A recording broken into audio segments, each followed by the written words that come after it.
And what's up, everybody? Welcome back to the channel. It is your boy Cheap Ludes, and it is time to talk about the news in NBA 2K22, my team. Most specifically, the leaks that we got in regards to tomorrow's content. Now, I'll be honest, first couple hours were a little bit anticlimactic, to say the least. Everyone was pretty upset, and we'll go into why in a second here. If you care, the dynamic ratings cards did shift a little bit. It looks like LaMelo Ball, Shea, and Luca went down. Sapphire, Jonas Valanciunas went up. If anybody cared, that's pretty cool. So we got our first leak, which is a Galaxy Opal Magic Johnson. By the way, we're getting maxed out packs back. Maxed out 2. The Reckoning. No one wanted these. I promise. I'm not as down on them as other creators are for sure, but definitely no one wanted these packs. Like if I would have polled the community as a whole and said, what packs do you want to see this Friday? I'm actually confident to say that it might be 0% of people wanted maxed out packs. Like I'm maybe 1% tops. Maybe there's some 1%ers out there that just want to see the world burn, but I think for the most part, like no one really wanted these. Either way, I'm not as down on them. I actually think they had pretty decent odds compared to the rest of the packs. They're definitely better than Signature Series, I can tell you that. Nothing in this world is worse than Signature Series packs. Magic Johnson has a 99 pass and 99 post hook. Now, post hooks, it's weird because they should be broken this year, with paint mashing and stuff like that, but actually working in the post is kind of difficult. Actually, like it's easily contestable.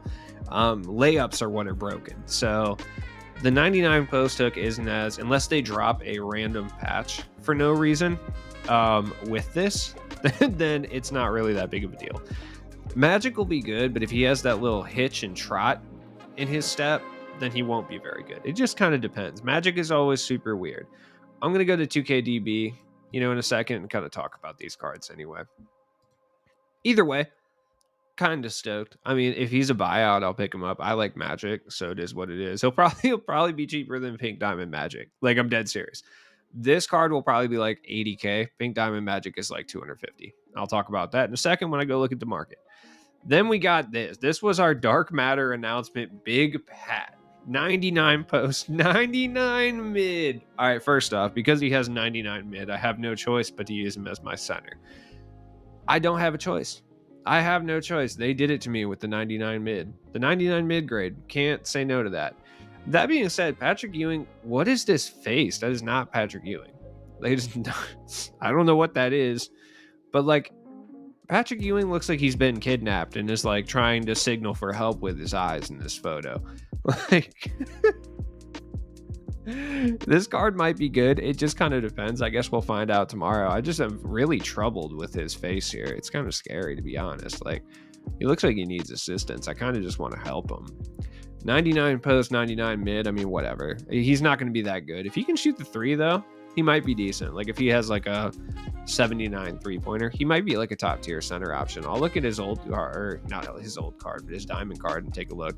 But this saved the pack drop in a lot of people's eyes right here. I was kind of excited with these two, and the reason I was because I don't think anyone was going to open these packs. So if I were to have pulled either of them, I might actually make some MT back from my inevitable horrible pack opening. Dark Matter LeBron Bron. 99 speed, 99 dunk. We got Miami Heat LeBron, so he's going to be, I was going to say fully roided up LeBron.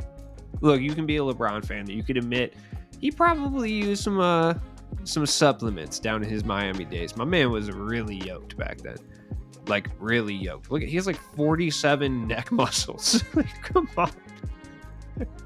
Also, his hairline was gone, and now it's back. He might have got Bosley, but I think it was a little, it is what it is. Enough basketball conspiracies. LeBron's going to be top tier for sure. LeBron base is actually pretty good this year. I think it's actually decent. So if they put it on quick or very quick, he'll be a god tier player. Unfortunately, shout out to everyone who made the 250K finals. I believe their lineups are locked, so no one's going to be able to use this LeBron, which kind of sucks for them, but I think most of them would probably use Maxwell anyway. But this LeBron's going to be good, so let's take a look here, right? First off, if you haven't already, go get Dory Finney-Smith. Play the limited warm-up, get this man. This is by far one of the best sapphires you can get in this game. Not only are you going to need them for limited this weekend, but you're absolutely going to need them in the future just for doing lower overall stuff like playing TT. Like if you go out there with a lineup that's like Dorian, Finney Smith, Corey Kispert, who I didn't get again, and insert point guard below a Ruby here, you'll win every single game of triple threat offline. Swear to God. All right, let's take a look here. So we'll start with the least hyped of them all, Ewing. Right? Ewing is not bad. Like the Patrick Ewing base is actually pretty decent. I don't think it's really that bad this year. I actually think it was relatively okay. And if it's on quick timing, I think he'll be really good. He came standard with a 75 3-pointer with his last card, so I would expect him to be a little bit higher. And if he has like an 80 or an 82, I think he'll be really solid if they can boost these ball handle and speed with ball up just a little bit so he can like handle the rock even a tiny bit. I think he'll be good. He was a really good defensive center before anyway, so I expect that to be the case again. Now, is Patrick Ewing going to be the best center in the game? No, probably not. But is he going to be a very usable center? Absolutely, 100%. Shout out to my boy Patrick Ewing, dude. Like, come on. Let's see what else we got. Magic Johnson. This card is absurdly expensive. Yeah, I mean, he's just going to be a better version of this one. The Magic we should realistically be looking at here is this Magic. I mean, this is pretty much the Magic we're going to get right here. Yeah, this one. Pantheon. He's not going to have 32 Hoff badges, like for sure. Thinking this card came out around the exact same time last year. It had 32 Hoff badges. Dude, they were so bad at power balancing the last 2 years. They've done a lot better of a job this year.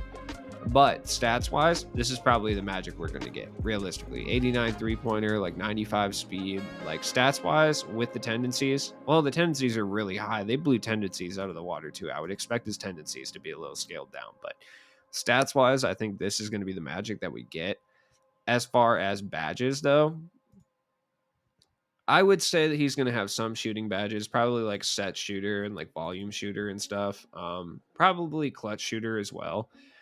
But I think for the rest of them, you're going to have to add them yourself. That's my opinion on it. He'll probably have gold clamps. He'll have interceptor. He'll have intimidator on gold, probably. He'll be a top tier point guard, especially if he's got Magic Johnson base on quick. Because I don't think Magic Johnson's release is that bad this year. I don't. Just from my time messing around with this pink diamond over here, it's not terrible. It's still pretty bad. It looks unsightly for sure, but it's really not that bad. I personally want this Magic card because I've been watching I watched the first episode of the Showtime Lakers show on HBO and I love it. So I want to go hoop with Magic Johnson. Dog, I've been hooping, literally playing TTO with Norm Nixon specifically because of this show, dude. Oh, man. All right. Now let's look at the big money item here, LeBron Bron. Bron's going to be an absolute demon. I mean, I would expect him to have 24, 25 Hoffs probably. I would expect his finishing Hoffs to be the same. Maybe they give him Hoff unstrippable. He'll have gold range. He'll have gold corner. He'll have probably Hoff chef, to be honest. I'm going to say that right now for sure. He'll have Hoff quick first step, no question. Same with Space Creator, same with Downhill, I would expect. And then he'll probably have Hoff Intimidator. He'll probably have, I would say he'd have Rim Protector. If not, Rim Protector is going to be the badge most people like to add to him. He's definitely going to have higher than an 83 ball handle, especially with 99 speed. So, I don't know. I would expect like an 89 or something like that. LeBron's going to be LeBron. Now, I want to take a look at the set because the reason I want to do this is I don't remember when this came out. I'm trying to think, when did it come out? It was pre-Tis the Season for sure. I know that. So I think it was pre-Season 3, right? Or was it Season 3? I think it actually was Season 3, if I'm not mistaken. Yeah, it was. It was Season 3 Iced Out. Season 3 Iced Out was actually pretty good in retrospect. Like, the reward cards, pretty solid. I'm just going to say that right now. Like Calvin Nat. Anyways, the maxed out first set wasn't very good. Didn't have a lot of big names. So we got our two big boys out of the way with Patrick Ewing and LeBron. Cool. You know, we got another guy out of the way in regards to Magic, who I would say Magic is probably like the Andrew Wiggins of the set, right? Like he's going to be the overpowered, like slightly lower tier. Sorry, I had to do a little cut there because my cats are literally fighting each other underneath the door to my recording area. So, the jump cut's not going to be looking right because your boy is a terrible editor. Anyways, I don't know. This set was actually pretty decent. I would expect to see a bunch of 1970s guys and 60s guys. So I can't really make too many predictions as far as content goes. I'm going to go look at the market in a second, but I would expect to see. So let's just say these are the pink diamonds right here, right? I would expect to see Dave DeBusschere with like 99 perimeter defense and like 99 block or something. And then I would expect to see like Elvin Hayes somewhere as well, with like a 99 rebound or some shit. Like, I expect to see those guys. I wouldn't be shocked to see Bob Pettit either as the second opal next to Magic. The reason I say that though is there's a lot of cards that need to be cleared before Tuesday. Like, we still need, as far as for the 60s and the 70s, Rick Barry for the 70s. Let's start with the 70s. Earl Monroe, Rick Barry, Dave DeBusschere could go either way. But so let's just say he's 70s. So that's 3. Walt Frazier, Elvin Hayes, Jerry Lucas, Pistol Pete. Crazy. And then for the 60s, we got some heavy hitters out here. Bob Pettit, Dolph Shays, Bill Sharman, who no one's heard of, but he's cool, and Elgin Baylor. There's still like, 10, 11 cards that need to come out before Tuesday's lock-in. So I would expect to see a bunch of them in this set right here. I would say the guys we're likely to see: Amethyst or Diamond Bill Sharman, for sure. Opal Bob Pettit, Dolph Shays, or Jerry Lucas. Pink Diamond or Diamond Elvin Hayes, and I think we see like a DeBusschere. That's what I would guess. Hopefully we don't see Rick Barry, because if I pull a Rick Barry in packs, your boy is going to be upset. Like, that's just facts. I hate Rick Barry in this game so bad. Which is crazy, because last year he was fire. This year, my man is not it. Anyways, let's go take a look at the market and see if there's any noticeable changes thus far. All right, let's take a look at the market here. Like I said, there's still a bunch of 60s and 70s guys coming out, so a bunch more white dudes are coming through my team for sure. So just for the 60s alone, yeah, I mean, we literally have another 3 or 4 guys, and Dolph Shays and Bob Pettit are probably going to be high tier cards, I would assume. Elgin Baylor too. They always like to give Elgin Baylor a high tier card as well. Those are 3 relatively expensive guys. And the reason I bring this up is because if you plan on locking in the 60s, I truly believe the 60s might be the most expensive set to lock in because of Terry Dissinger. In addition to that, they waited to give all the 60s and 70s guys to us at the very end, which is not going to be conducive for a cheap experience here. Like, Wilt Chamberlain is about 300-400K right now. Jerry West is literally super expensive. Like, he's like 200K. He might be the gatekeeper card, similar to Magic. Like how Magic is now kind of the gatekeeper card. Like, my God, I'm so mad at myself for not investing in these Magics, but I truly, from the bottom of my heart, did not think that this was going to happen. Trust me. If I knew about some stuff, I would have told you guys. But the thing is, like, I haven't seen a single creator be like, oh, look, I stocked up on Magics for this, which is really, that should show you how shocking this was to everyone. Not one of the market guys, at least that I've seen, stocked up on Magics before this, which is crazy. That's nuts. James Worthy's still really cheap, though. I might pick him up for my all Lakers team, like, just for funsies. Either way, we're expecting a lot more cards to come, and it's not going to be cheap. Just, I mean, think about a Galaxy Opal Dolph Shays. Like, think about the possibility of that. That thing's going to be like 400 or 500K on its own. Not even counting Jerry West, which is going to be, obviously like 200K too, which is crazy to me. That's absurd. In addition to Wilt Chamberlain, who's like 300K, and depending on the gem tier of Bob Pettit, like, this lock-in, like, the 80s lock-in is not expensive. comparatively. Like Magic Johnson for 400K is about the most expensive card. I mean, the rest of the set will probably it probably runs you 600, 700K tops, absolute tops. I would say, right? The 90s is not that expensive, like at all. Hakeem Olajuwon you can get for right around 100K, and that's about the only one that's really expensive. Like D-Rob, I think is right around 100K too, so it's probably like 3 or 400K to lock in the 90s right now. Probably closer to 400, right? The cheapest is probably obviously the 2000s because Garnett's really the only expensive card in this set. I think Kobe might still be expensive, actually. Yeah, wait, Kobe did go up a lot. Sorry, I forgot about him. All the sets are expensive, but I would say that the 60s is going to be the one. Bro, if you have Dave Cowens right now, you're in for a payday. If you have Jerry West right now, you're in for a payday. By the way, the only reason I'm not putting my Jerry West up right now is just because I'm going to put him up over the weekend. Just because if I put him up right now, it'll end at midnight and I won't get enough value for him. Shout out Jerry West. I bought this card for 20K. Really wish I would have bought more of them. I should have seen what happened with Magic. Or not even Magic. I should have seen what happened with all the rest of them. The 2000s, and just bought all the Jerry West. But every one of these cards is expensive. Like, look at Bill Russell. Bill Russell's 30K. He was 4. I bought this card for 4,000 MT.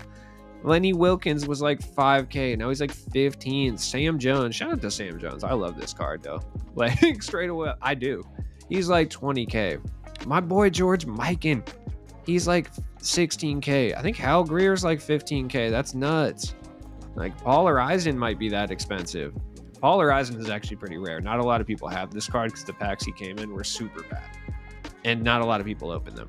I think Havlicek's even kind of expensive. Yeah. Willis Reed is kind of expensive. No one opened these packs either. So there's a lot of MT to be made if you have any of these. I saw Bob Cousy going for like 20K earlier. That's absurd. Bob Cousy, that is crazy. Shout out to Bob Cousy. Anyways, I don't think this is going to really affect the market on too many guys. The point guard market, I don't think is going to be affected by Magic very much. It typically isn't, except for like that first Pink Diamond Magic that comes out. That usually kills the point guard market. But other than that, like, it's not really going to affect it. Lonzo's still going to be expensive. Like, we might see a drop in price for like Jalen Rose, who's already kind of cheap. You know what I mean? That's really the only person I think that might drop off a little bit. I don't really think anyone else is going to. Oh, Derrick Rose, perhaps, but he's kind of a different point guard, so I don't really think that's going to happen. Any of the power within guys? I don't think so. I mean, maybe we see a bit of a drop off for Big Diesel. Cade, I think, is going to stay, the price that he's at. He's very affordable. I might just buy him. Honestly, I've been like telling myself I'm not going to do it, but I also want to see what's coming out tomorrow. If I pull Magic, I'm running Magic 100%. Give me like an Opal Norm Nixon. I might just go pick up Cade and LaMelo for funsies. Either way, like I said, not a lot of market movement right now, and I don't think that it's going to really happen. One thing I will say, pay attention to the market ahead of Tuesday because people are going to offload incredibly souped up Terry Dissingers once they get that Terry Dissinger. And you'll be able to come up pretty hard because I guarantee they're just going to put them up for like 40K. They don't care. Like, right? Something to think about. I mean, the jump shot timing is going to be on quick, but I think Rudy Gay base on normal is totally fine. Like, I like Rudy base, but on quick, but normal's fine. I'm totally fine with Terry Dissinger. Like, I don't mind. I don't think any of these guys are really going to drop in price. We could see D-Rob, continue to go down in price. That's a distinct possibility. It just kind of remains to be seen. Luka's not dropping. Like, Rudy probably drops a little bit. KD maybe drops, but I don't really think we see too much of a drop in any of these guys. Clay would be the one I would look at, but even then. Now, looking at badges. Now, badges that are going to go up in price would be any shooting badges because, obviously, Magic's not going to be able to shoot. Now, people don't really care about gold badging cards anymore. It's all about Hoffs at this point, but Rim Protector is something I absolutely would keep on me for both Magic and LeBron. Because I think that does go up in price tomorrow, especially if either of them don't have it, which I think Magic probably won't, and there's a possibility, although only a slight one, that LeBron doesn't have it either. Other badges to keep a hold of would be like Hot Zone Hunter. Usually Hot Zone Hunter is left off cards when they come out now. Rebound Chaser. Magic will have that, but looks like Corner specialist just took a little bit of an uptick here in price. Looks like everyone knows LeBron's probably not going to have corner specialist. But why is it so expensive? I don't understand. But then there's like a bunch of cheap ones. The badge market confuses me. This is a bunch of robots. There's a bunch of robots that run things over here. It's the Matrix in here, dude. Like, I don't know, man. I don't understand what's happening there. Either way, few badges to look at. Obviously, Limitless and Chef are always two badges you want to keep an eye out for as well. When it comes to shoes, Converse. If you have any diamond Converse shoes, absolutely worth taking a look, see at those. See if you can get some colorways for cheap. People are going to want to use Magic because people like Magic, and they're going to want to put 3-point shoes on him for sure. So I don't know if it's worth stocking up on a bunch of these Converse, but if you can get them for cheap enough, it's like kind of a, it's a sound investment. Like 2,600, sure. Why not? You know what I mean? Worst case scenario, I have to sell it for the same price I bought it and lose a couple hundred MT. It is what it is. As always, has been your boy Cheap Ludes. Look, I will catch you guys in the next video. I'll see you guys tomorrow. I'm going to come through on my lunch break, open a bunch of packs. It's going to be a bad time. You guys know that. Peace.